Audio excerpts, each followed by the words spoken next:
Hi, welcome back to another episode of the Religion of Human Nature podcast. Today we're talking about sustainable eating. It's a topic I'm pretty passionate about. For those of who listen to this, I've been a vegetarian since I was 6, so this is something I've always sort of been conscious of, and even more recently as I've gotten older. I want to introduce my two guests today, who have very different stories and are really incredible people. Jamie Story is a former, or I think still skating, a designer. Yes. Still skating. All right, good. And when I can. And the owner of Extra Market Inc., which is a vegan restaurant in Los Angeles. Jamie, how are you doing? Amazing. Amazing. I love it. The positivity is oozing from you. And a friend of mine who I met several years ago, who I think is the best. You were awesome, Amy, who is James Beard Award-winning author for the new Midwestern Table Cookbook, which is actually on my bookshelf right above me. And the host, former host, the show doesn't exist, right? Heartland's Table. It's not currently showing, no. That's not currently showing, but the former host of the Food Network's Heartland Table, Amy Thielen. How are you, Amy? Hey, I'm pretty good. Nice to talk to you again. Yes. It's been a while. Absolutely, yes. But like I said, Amy's just the best. Jamie, I'm sure you're going to be the best after this as well. So that's great. I mean, the thing that everything's awesome, I'm happy about. So that's good. You're keeping the positivity. So Amy, you live in Minnesota and you're often using the ingredients around you. And we talked about this. You live 4 hours north of the Twin City. Why is it so important for you to use the ingredients that are sort of near you? Well, my background is in fine dining, my cooking background in New York. And I think since I moved back here to Minnesota, to my hometown over, 13 years now, one thing that I've realized is that I need to keep up my standards, my pickiness, what I think is great. And it would be all too easy just to kind of use what's easily, most easily available, which would be the grocery store. But the other thing that I find is that if I get, lamb from a neighbor or vegetables from the high tunnel neighbor, or I grow my own, or I get stuff from people around me, it creates community. And it's really probably the best way to see people, because there's a tendency when you live out in the country, we live really, really far out. You get really isolated, and that's a truth that happened, before COVID. So even before COVID, I was definitely reaching out to people because the food is better, the flavor's better, and it's probably more nutritious also, but just to like be alive and be a part of this area. Yeah, that seems incredible. And the community aspect I haven't really thought about so much, because we think about like there's restaurant communities, or you have your local restaurants in your community, and that's really important too. But how you share food and how you go about either purchasing it or preparing it seems incredibly important. And there's nothing more intimate than cooking a meal with friends and loved ones. I mean, it's a real labor of love. Well, I just want to say, like in the country, in this rural space, there's always been this kind of underground pipeline of good stuff, that it hasn't really been talked about or written about. So I just kind of, doing that is just really like membership. And it's something that really does happen, that people, especially in the Midwest, because people are so, I don't know, hesitant to talk about things. They're a little secretive, possibly. It doesn't get a lot of press or exposure. Yeah. So Jamie, you just opened a restaurant. You've taken a plant-based approach to food. How did that come about as something you were passionate about? Well, I was vegetarian and vegan for about 13 years. And in that time, I always felt that there was this lack of what this is. Like, why isn't there like a vegetarian McDonald's, or an option to eat something that's like healthy, but not compromising the flavor? When people make, when vegan burgers and vegan food back then, it would be like with sprouts on a whole wheat bun. It would be a black bean burger. And now with the technology, you can achieve like the real thing or as close to it as possible. Also, it's healthier. It helps, reduce the carbon footprint, for everyone that eats it. And it's easier for people who aren't vegan or aren't vegetarian to try something that's like simple, like a burger. Yeah, no, I agree. I actually think the carbon footprint is incredibly important. And, the meat industry, at least from my perspective, and the dairy industry have gotten way out of control. That's why I say and I said this earlier, it's not that I feel personally that everyone needs to be vegan and vegetarian, but when I see any of those videos, which we've all seen, whether they're movies or YouTube clips or whatever, I can't bring myself to say, like, we'll eat eggs, but I tell my wife, like, it has to be cage free. It has to be organic. I don't want any of this stuff, both for my body to be pumped through, but the torture of that animal it is I'm just going to use the word disgusting for a lack of a better word. And as someone who believes in keeping kosher, at least for myself, how could I go about eating an animal if it tortured in a different way than the way it was slaughtered, right? Tortured before it was slaughtered, which is still missing the point for me. And there's actually a good amount of rabbis working towards some of these things. I just happen to be amongst them. And diets also always seem to fluctuate or as popular. And we talked about this, is that plant-based eating maybe isn't a diet per se, but to some it is. I think they're using it as the word. Why do you think plant-based eating there's a rise in this? Is the videos, are they making that, or is it certain reactions our bodies are having to these things? This is open to either of you. Where do you feel like why plant-based eating is so hip at the moment? Well, I think of it as, plant-based food should almost be looked at as its own food group. We get a lot of people who come here who aren't vegan, and they just want to have a healthier option. You see that with the Impossible Whopper or the Starbucks breakfast sandwich. People are gravitating towards it either for health or just an alternative.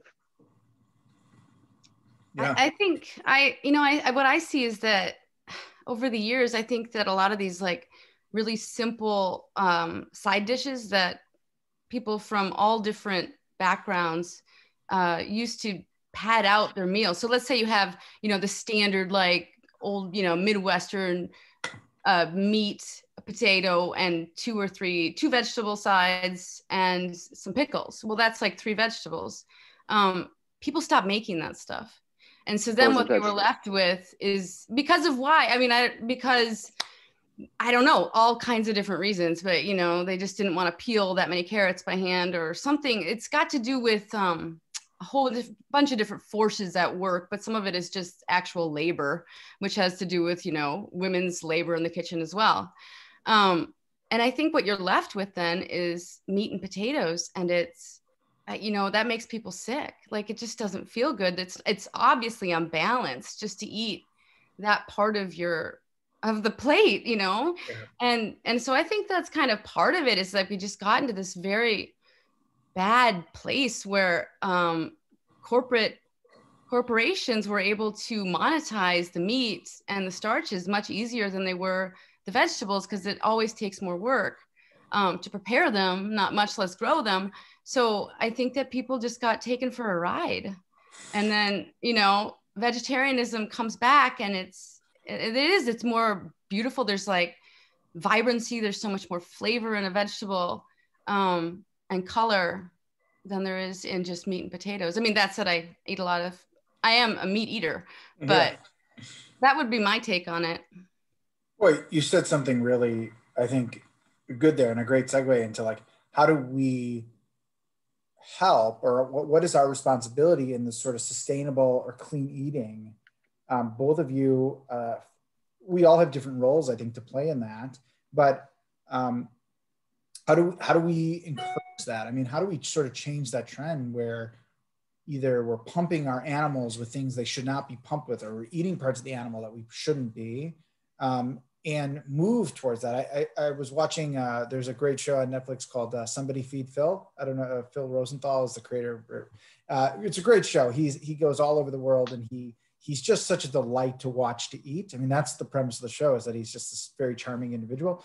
But the last episode I was watching, someone was like, why can't vegetables be the star of the dish? And I was like, it's the star of every dish that I make, you know? So how do we get to the point where, is it more opening of more restaurants? Is it making it more readily available? Amy, is it the sort of the networking amongst your local community to source at least the vegetables? If you know if you're in a very urban city, it's going to be a little harder to raise the meat. But how do we go about helping improve sort of at very least America, eat cleaner and more sustainably?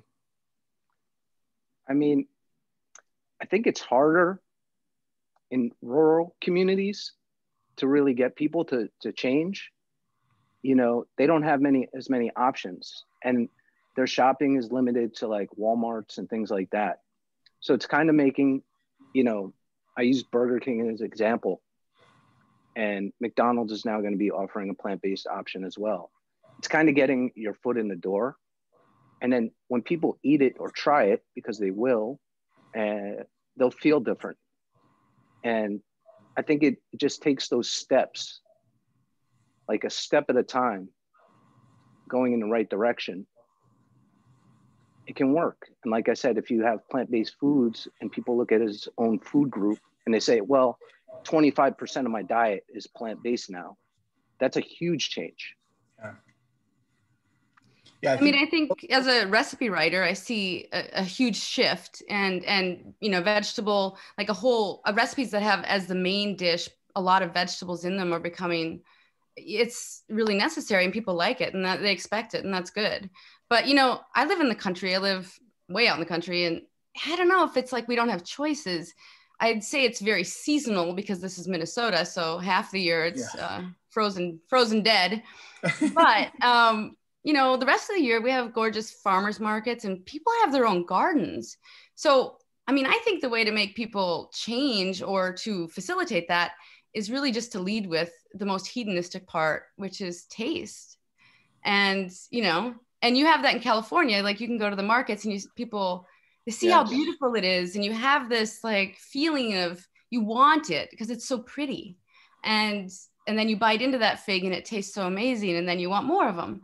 So, it's not the same as, buying a pack of strawberries in January here, and they're just kind of green, foamy inside, Right. It might as well be waxed fruit, some of it. So, but at the same time, you have to know what to get. And what I see on the ground here are people saving stuff from the summer, even if it's really, really simple. Like, everybody I know has a garden, nearly everyone, or fruit trees. It's just kind of part of your landscaping, and people do stuff with them. It can be really simple, but I do think that keeps it open. It really has to be delicious for people to want it. And if it's not good and it doesn't taste good, and it's a platter of, raw broccoli with like purchased dill dip, it's not going to do it. Right. It's going to feel penitent, But it's harder to convince not you or the person with a garden, but the person who's the meat and potato man or woman.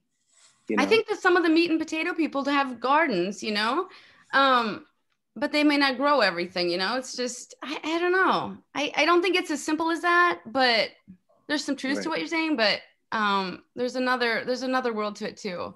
And I do think it's got to do with creativity and recipes and being used to, peeling carrots, peeling potatoes, like shocking peas. It's that handwork I feel like people have kind of lost out on. And you're selling it. You're selling good stuff, so somebody can just go and buy it, and that's, money exchange. But in a lot of places, if it's not available like that to buy, and it's not, I can't go down to the corner to your place and like have a great meal that makes me feel good. I'm going to have to do that handwork. And so I feel like some of that handwork, I don't know what the answer is to that, make people work harder. I don't know. That doesn't make any sense, but it is that. I think you're both. Also, go ahead, Jane. No, go ahead. I was saying that it's food is popular now, and I think people are more conscious of what they are putting into their body. So that's what makes it fun to try to get. People are saying when they're going to prepare their food, just like you said with the recipes, people want to experiment. They want to try different things. And with the delivery services like Blue Apron, it makes it easier for people as well. It's true. You know, I want to ask you something. I mean, this just brings up this idea of like pleasure, and you said that too, like it makes them feel good. I wonder what you think about, you know, you were talking about humane and ethical eating as a rabbi. And I just wonder where you think that kind of pleasure principle lands right now in, I don't know, just American society.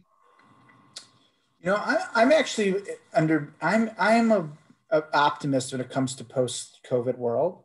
Yeah. But I think there are lessons that we're going to take with us. I hope one of those is what we're eating and what we're putting into our body, because a lot more people are cooking home or supporting restaurants that need the support. Yes, obviously McDonald's is still going to be in existence. I'm not arguing with that, but a lot more of the chain, and Jamie pointed to it, McDonald's is going to come out with something. Chick-fil-A, I heard, is coming out with vegan fried chicken. I mean, there's KFC, right? So there's going to be these options which didn't exist. I mean, the Starbucks Impossible sandwich is actually really good. And so that's why I drew the connection to both of you, that you're both right. Just a quick fact that It's real egg, real cheese, real butter croissant, but it like sells out. Yeah, no. Sometimes you can't get it. I agree. So you know, ethical eating, I actually believe, is on the rise.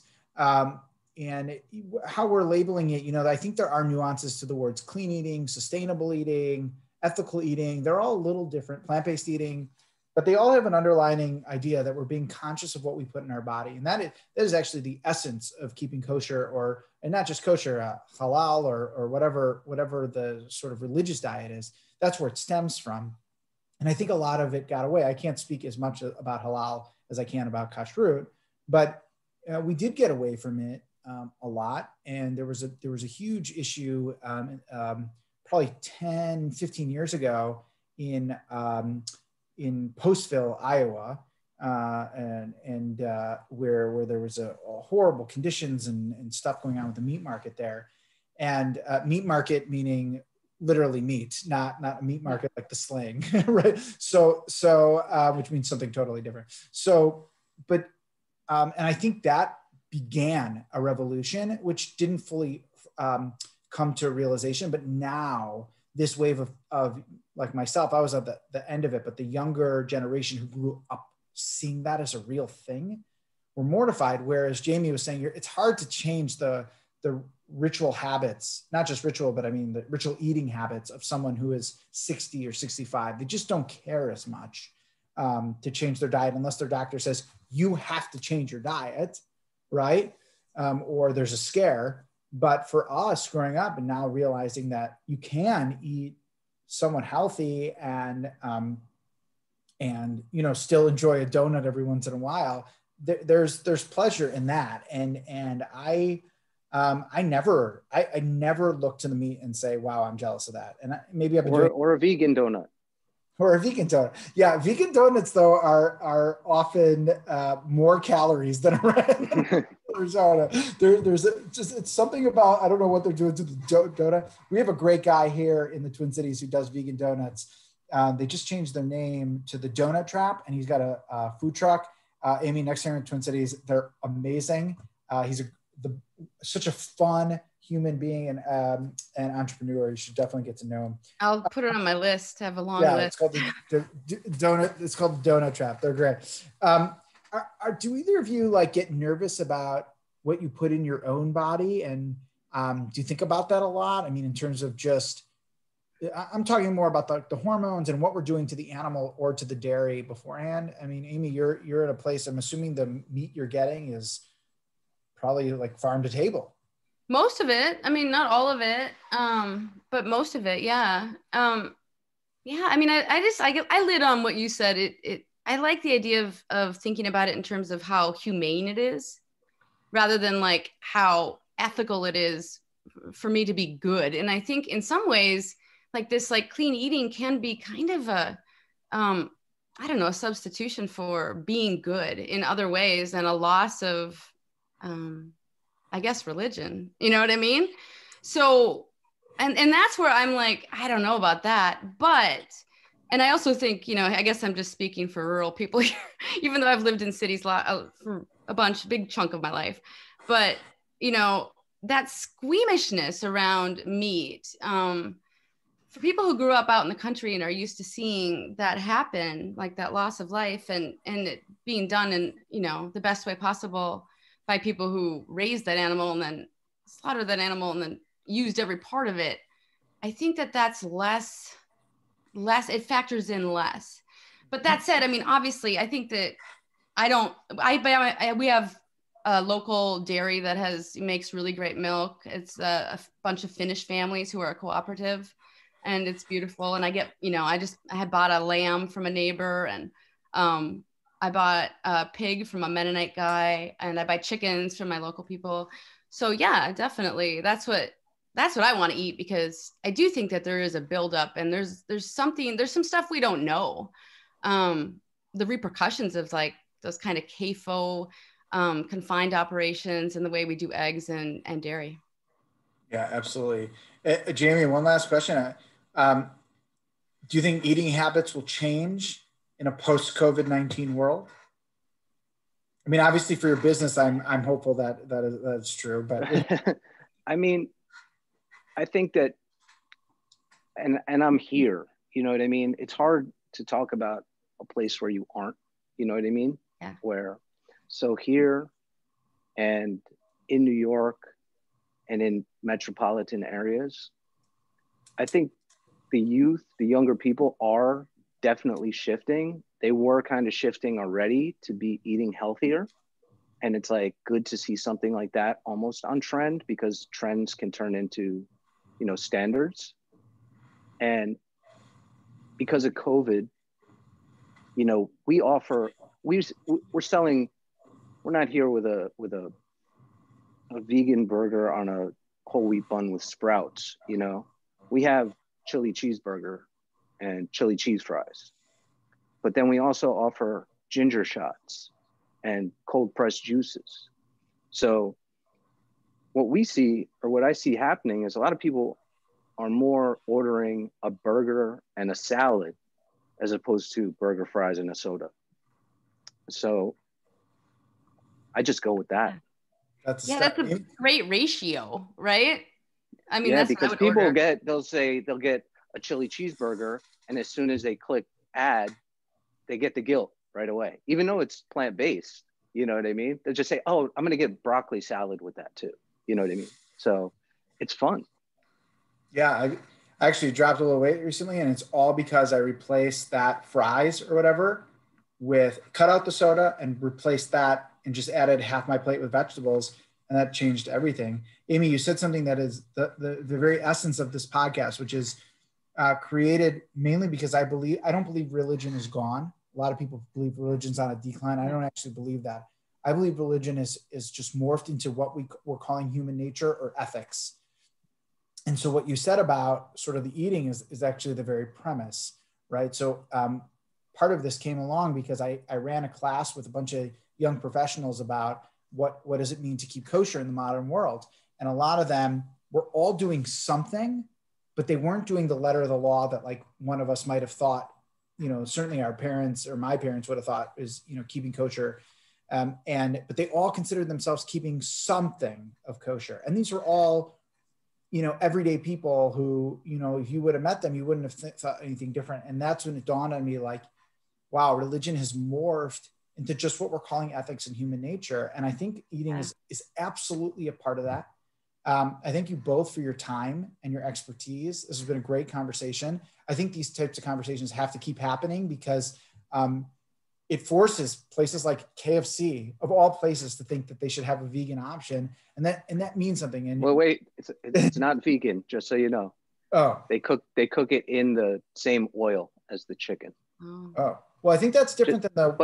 But that even makes a stronger case that the person who's going to eat it is not so strict and serious, but they're just going, hey, this can be a little bit healthier. You know what I mean? So over time, I bet over time, Jamie, they will adapt that too, because then even more people, right? I think the Whopper, you can request it to be. You can. You can. So, you know, that's just is a starting point. And, you know, so these conversations are really important for a better world and a more sustainable world, especially when it comes to food, whether it's carbon footprint or building community or fresh fruits and vegetables, and start changing some of that factory stuff that I think my generation, at least and younger, is really realizing needs to be changed dramatically. And we're on our way. Thank you both for your time and expertise. And it was great getting to spend time with you both. Thanks so much. Nice to meet you too, Jamie. A pleasure. Great to meet both of you guys.